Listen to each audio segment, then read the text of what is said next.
Welcome everyone to the jingle that I'm making up on the spot. Here to Tinpot 2. I've no idea why I did that. It just naturally came to me. How are you, Sharon Boyd? I'm all right, thank you. How are you? I'm very well, thank you. And to all those watching, welcome. It's a very exciting day for us. Launch of our new podcast, Here to Tinpot 2. Now, it doesn't take a genius to work out what we've done there. We've played with some words. Here to Timbuktu, but Tinpot 2. I don't know why it needs explaining in any detail, because why wouldn't you understand what it meant of a podcast called Here to Tinpot 2? But the reason why it is called Here to Tinpot 2 is because in our very early days in MKL Innovation, nearly 4 years ago now, we had a really good idea, very new business, shooting for the stars, and we were unfortunately put into the very tight and snug box of being a tin pot organization, which is a bit of a hard thing to shake off. But so since we've had those badges put on us as being a tin pot, we have massively surpassed that in everywhere, shape and form, both in terms of the size of the team. We started off with 3 of us, now there's 15. Our revenue has exploded. I think the last like for like I looked at was something ridiculous, like 800 and 900% increases in revenue, and that's also in profit as well, because as they do say, sales is vanity, profits where the action's at. Yeah, so we can talk business as well. But the reason why it's called Here to Tinpot 2 is because, yes, we were seen as a tin pot. We're not a tin pot, but it's important never to lose those tin pot values. It's those tin pot values. A bit like what Jeff Bezos says, if I dare be so bold to put ourselves in the same category as him. He uses day one in Amazon. Ours is very much being a tin pot. So when you're a tin pot, my God, you've got to be nimble, you've got to be quick, you've got to fail fast, learn quicker. But you can take those tin pot methodology and then implement that into a way that will make you a mega star. So that's why it's called Here to Tinpot 2. So we're a tin pot. Now we're on to phase 2, which is galvanized tin. I don't know what that is. But with and one of the reasons why I wanted to do this podcast, I'm sorry if I'm looking like that. I feel like I'm as long as you love me, baby. Backstreet Boys there for anybody who's from the 90s references. But the reason why I wanted to make this podcast is it's open season in terms of topics. So we're going to talk about all things books, TV programs, films, relative topics of the day. I don't know what that would be, but one of my biggest things is I don't want it to be boring. And this podcast is very much just so you can get to know us. You'll hear our opinions. We very much like ideas. So hopefully as this grows, people will say, well, have you seen this film? What do you think of that? And naturally, you won't agree with what we say, which is even better, because that then generates a debate. And when you have a debate, civilized debate, you then make friends. And then when you make friends, you then make... I can't say. So today, which is book review day, book review day? How sad does that sound? We are talking about the fabulous beast of a human being that is Mr. David Goggins. Now, Sharon, I know that you have read that book because quite rightly, you sent that book to me as a, you should read this to see what you think, because I've never had anybody send me a book other than reports at school that was always negative. But I've never had anybody send me a book through the post and go, you should really read this and see what you think about it. And I never really heard of David Goggins. I sort of seen motivational clips about him, you know, people splice and cut and do things on TikTok and Instagram and all sorts of little quotes from him, and his end line is always "stay hard." And I thought, what does that mean for one? But what's all that about? So you sent me the book, Can't Hurt Me, and there are many books out there, aren't there, Sharon, that will say this can change your life. Read this motivational book, take my 10 steps, just pay the shipping fee. You could be a millionaire too, like me, but ignore the trust fund that my dad left me. All this sort of different thing. But I mean, please, you kick this off, Sharon, because I don't want to. What you'll find, people watching this, is that Sharon will have notes. Sharon will methodically go through this book, whereas I will just cut, weave, dip, dive, and dodge, which is a dodgeball reference, again, another early 2000s film. So Sharon, when you obviously read it first, and you're a speed reader, and then you sent that to me. Well, two questions for me, really. One, why did you pick that book? And then two is, what grabbed you to the point where you thought, I'm actually going to send this to somebody else? I think you started off that really well by saying there's not many books that change your life, but this one for me really challenged my thinking, challenged some of my internal thoughts. And I know we had conversations before about what's the word? Care. Self-care, that's the word. Yeah. And what an excuse that is to lay in bed longer and just an extra just getting to take care of myself, and 10 episodes of Netflix.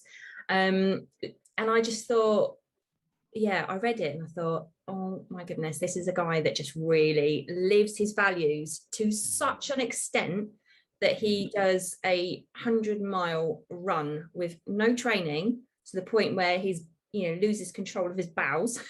That was literally said, didn't he? I had crap all up my. I mean, for those of you not knowing who Dave Goggins is, but he is he's an ultramarathon runner, ex-military individual. I mean, he's in the military for, I think, 20 odd years. Navy SEAL, the only person to do Hell Week 3 times. And if you don't know what Hell Week is in Navy SEAL terms, go and have a look. Just go and have a look. And I guarantee you that 99% of the general population would not pass Hell Week. He did it 3 times, so why wouldn't you?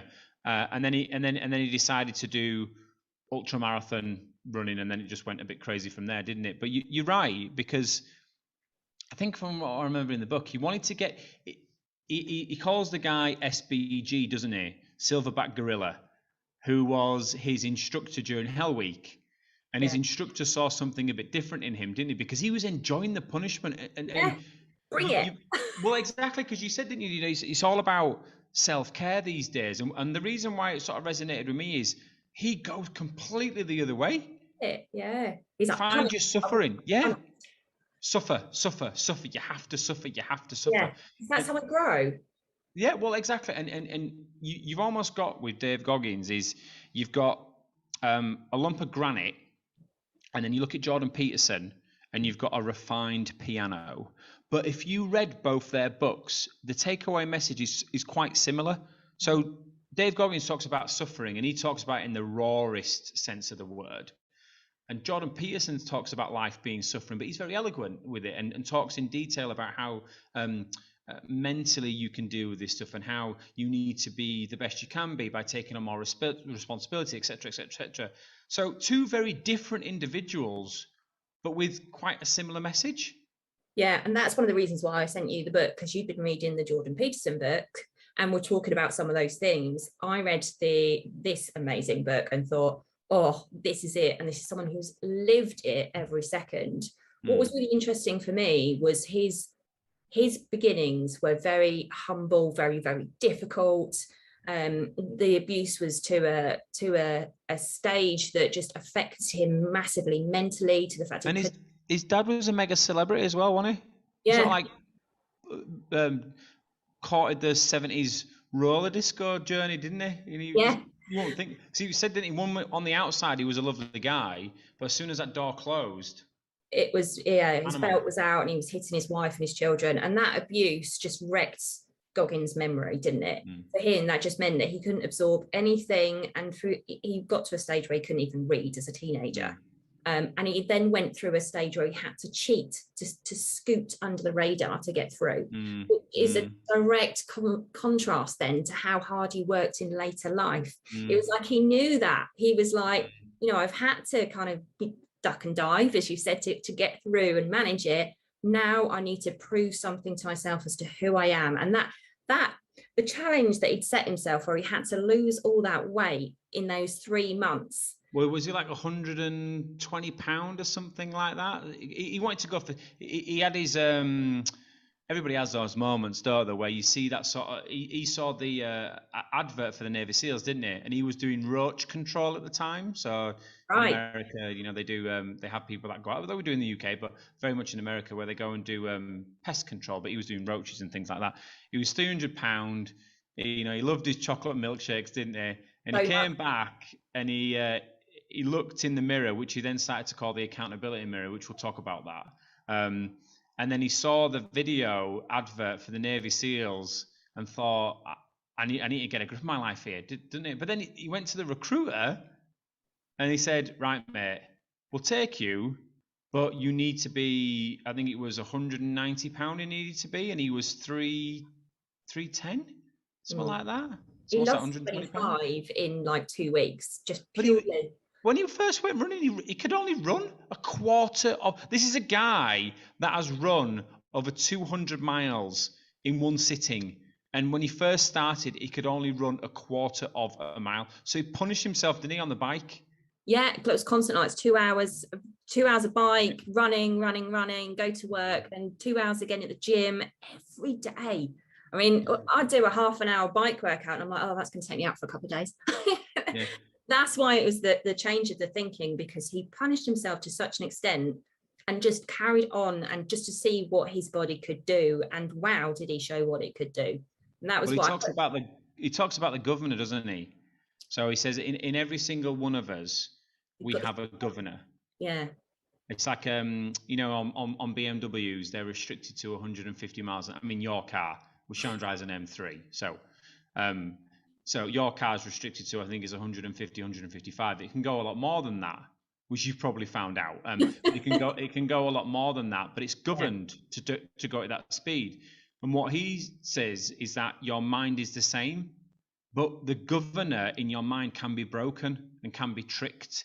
And I mean, I'm a terrible one for taking actual pictures of certain pages in books and highlighting them and keeping them with me, because every now and again I'll sort of go back and exactly, and do it. And there was a couple of things that he said for me was, and this was such a powerful lesson, because how many of us has done something new?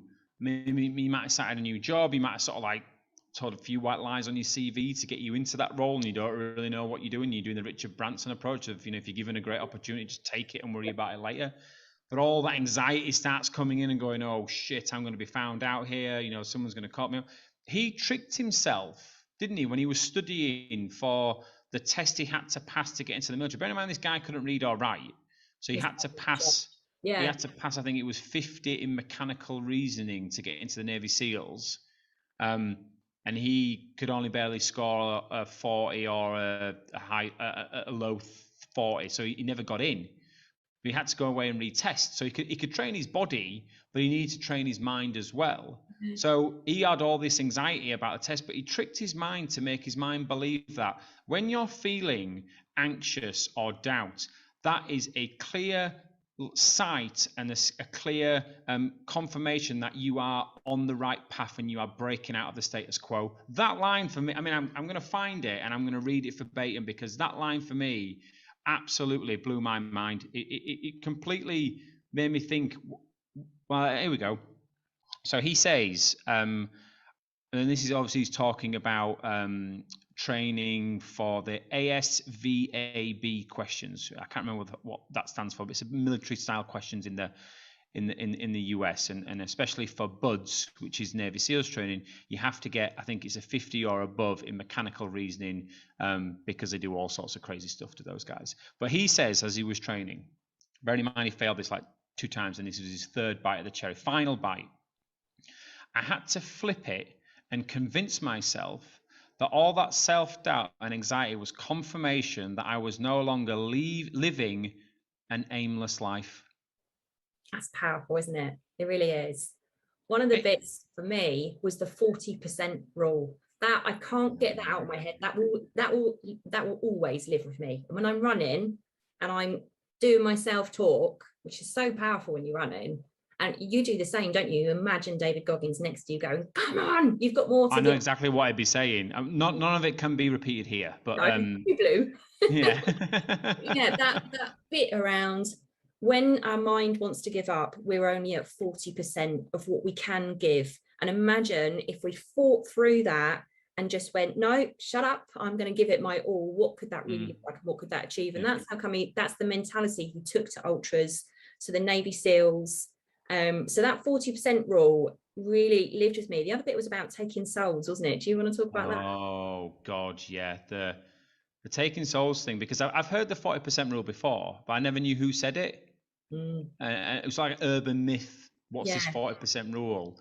And it goes back to that governor thing, doesn't it? Because he said when your mind quits, your body's only used 40%, so you can trick your mind to go 45, right? So you're a 45% rule, now 50% rule, 55%, and before you know it, you're at 80, 90. I mean, he said he's never got to 100 because 100 would mean death, because he'd never stop. But he's at the 90s, isn't he? And this is why he can do ultras. But the taking soul thing was, I mean, he came up with that in Bud's training, one in Hell Week. You can't break boat crew 2, isn't it? So they get put into boat crews. I can't remember how many they are. I think there's either 6 or there's 8 of them. But he had Chris Kyle in his boat crew, American Sniper guy. I mean, that's cool in itself, having that dude in there. But very, very quiet, very reserved, but was an absolute death from above guy. But so they put them all into boat crews, and as you would imagine through Hell Week, that is designed to break you. They want you to ring that bell because you are not seen as worthy enough to be a Navy SEAL. So ring that bell, off you go. And so you have to break them. So obviously Dave Goggins is in his boat crew. He's in boat crew 2, and then he says to the guys, I mean, I think this was on their 3rd day. And he says to the guys, because they're all knackered, and they're carrying these 200-pound boats above their head, and they've got to hold them there and then drop them down and hold them up. And he goes, right, we're going to take these guys' souls. And all these other guys, like another 5 of them, going, what's he on about taking souls here? What does he mean by this? Yeah. And he started singing, didn't he? He started singing the platoon song, and then he started going, you can't break boat crew 2. You can't hurt boat crew 2. And what he says is, he looked at the instructors, and the instructors are, as you would imagine, are very sadistic individuals because they want you to suffer. They do, and they love it. They love you suffering. They're going to break you. But he wanted to get into their head so they couldn't go back, as he would say, and have enjoyment with their wives on that night, because he would be in their head going, we can't break this guy. We can't. And it got to the point, didn't it, where they stopped him. Yeah, you are enjoying this. Or something. You're enjoying it too. I'll dig in. You need to stop because they finished Hell Week, didn't they? So they finished Hell Week, and as you imagine, when you finish something like that, you get a god complex. So all the recruits are a little bit unruly for a couple of days afterwards, and the instructors have to grip them quite hard. So they're answering back a little bit lazy, not doing it. So the instructors then punish them to bring them back in line. So I think they're off on a different island or something like that, and they bring them down to the beach and they're messing about. So they get them to dig foxholes, which is a hole that you would lie in if you're under attack or protecting a ridgeline or something. But they get them to dig it with a hand, and everybody's moaning and grumbling to themselves. But Goggins is there with a smile on his face, going, "This is great," and because he wants to suffer because he knows what it was like on the other side. He knows what it's like to be a nobody, to be a bum, to be 300 pounds, not going anywhere, having a parent and a family that absolutely smash you. He knows what that's like. So he's enjoying it. And the instructors stop him. Yeah. That's how they hurt him. I'm going to stop you from enjoying this and suffering, and that's how I'm going to make you suffer. And he got pissed off with that. But that just shows what kind of individual he is, doesn't it? That was mental. But, if you take some of these amazing kind of points that he puts out there, like the accountability mirror and like, that taking souls piece around, I'm going to look at my competitor and work out what I need to do to win, because I'm going to take his soul by winning and pushing yourself to that nth degree and using that fuel. That's a bit like what we do sometimes, isn't it? When someone says something that's not right, we, instead of getting upset about it, we use that to fuel us to be better. Yeah. Well, we call it hate fire, don't we? Yeah. And Yeah. he calls it taking souls, but it's very similar in terms of using that fuel to empower you and your team to shoot for the stars and achieve. But another thing that I really liked was his cookie jar. That's a good one. Yeah. You explain that. Yeah, I like that one. That's very good. So for him, when he's doing his ultras and he runs it without music or anything, imagine running 100 miles, just you, in the absolute extremes. And one of his ultras was an ultra to end all other ultras. 100 miles in the burning deserts. Badwater, the Badwater 130. That's right, yeah. And it's notoriously dangerous. And he just says what he had to do was go in on himself and use this cookie jar concept of going, right, what have I done previously? What are my achievements? What are my challenges? What have I done? What can I get and turn around? And he just kind of uses those past lessons and past successes for fuel. And that's a lot of what he talks about in his book, really, how to find inner fuel to power yourself to the next stage. So when I'm running now, I think I've done a marathon before. Come on, Sharon, just doing a 10K. Exactly. And that's what he's doing. The other thing he does is I can't think what the hashtag is. Empowerment. Yes. Yeah. And he every time something, how you beat yourself up if you fail, he goes, yeah, you're going to do that, but take those bits, turn them around, work out what the good things are, where's your lessons, unpick and make yourself stronger for next time. Use those failures to move yourself forward and be the better person, the better you can be. So what I really took from his book was all these hashtags that he uses, because there's 10 challenges.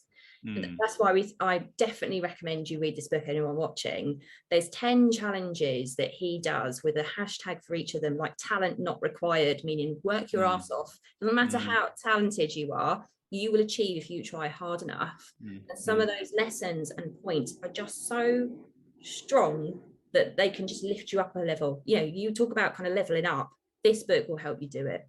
Yeah, and you see it everywhere, don't you? Because that the Rock uses, he calls it being the hardest worker in the room. Yeah. He doesn't. He says to himself he doesn't have any necessary talent.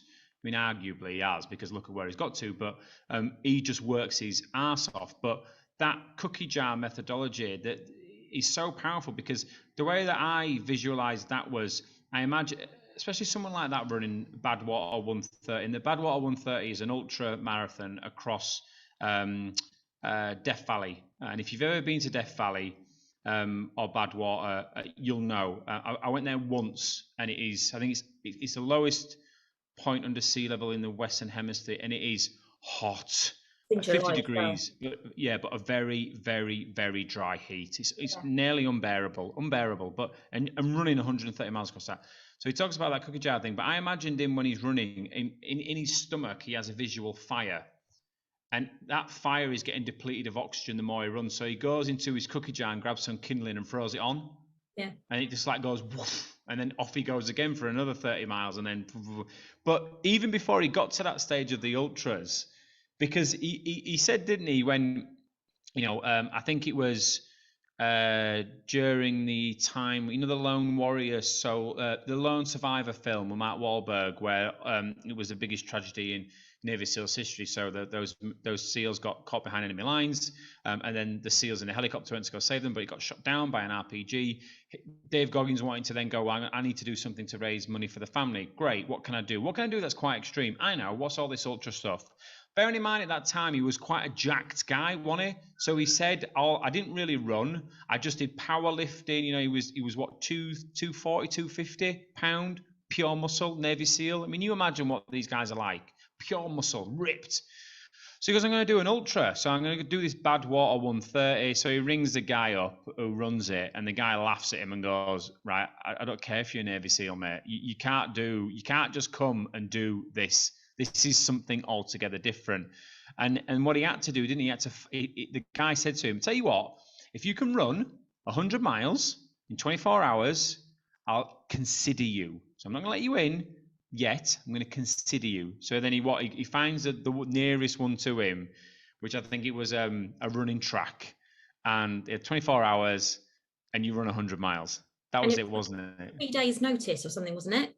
Yeah, so he'd never really run before. I mean, well, obviously he's run some because he passed Hell Week, but this is a few years down the line. I mean, you know what it's like. If you get your running to a certain level and then you stop for whatever reason, or you concentrate on weights, you then go back to running. It's a very different thing altogether. Yeah. So he goes, I'm going to do this 100-miler. Does it?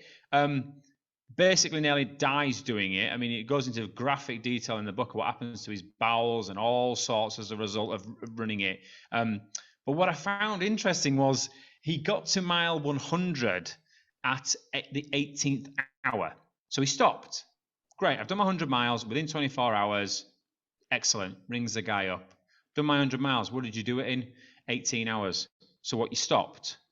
It's 24 hours. So why don't you do more? And he went, I can't deal with that.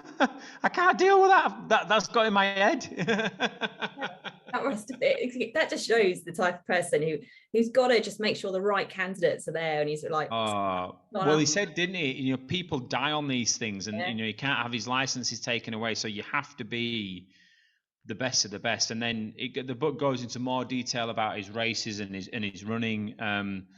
But a lot of these books, as I said at the start, say that, you know, that he doesn't say that he's going to change your life. He doesn't.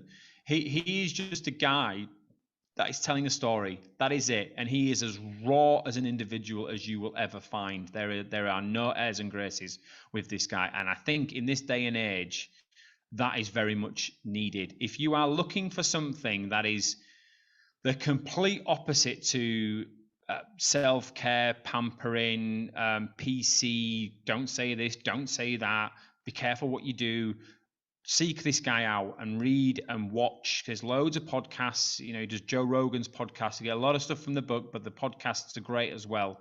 And I guarantee you will get something for it. I have never read a book like that before in my life, ever. I know. And they're really easy things to implement as well. Like the accountability mirror, I've now got that and it's pushing me forwards. Several of his lessons I've got. Horrible though, that, isn't it? That the accountability. What did we say though, didn't we, when we first started this? I think it was Ray Jackson or Ray Willis. I can't remember the name of the NFL player that said, only you can judge effort. And I think I remember saying to you at the time when we first started that, if it fails, and you look in the mirror and you say, I have done categorically everything I possibly could within my capabilities, my mindset, my resources, everything, and it failed. Yes, it will hurt, but at least you've done everything. Now, if it fails and you look in that mirror and go, well, I could have done that. I could have spoke to that person. I could have done this or made that sacrifice. That stuff stays with you forever. Yeah. And that's in some ways the accountability mirror. Yeah, it is. And that's that empowerment through failure. If you haven't done it enough, next time you demo, make sure you do.